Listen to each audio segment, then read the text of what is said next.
আজকে আমরা মাছ পাইছি ইনশাআল্লাহ। এইভাবে আমরা মাছগুলো ধরি।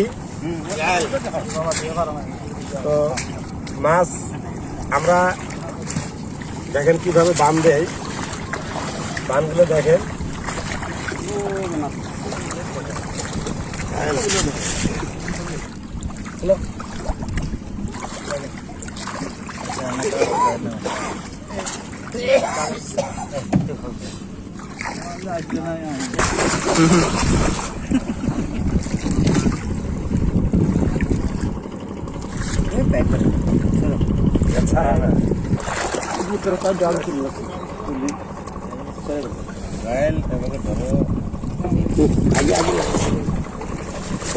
পানি তেলে যায়।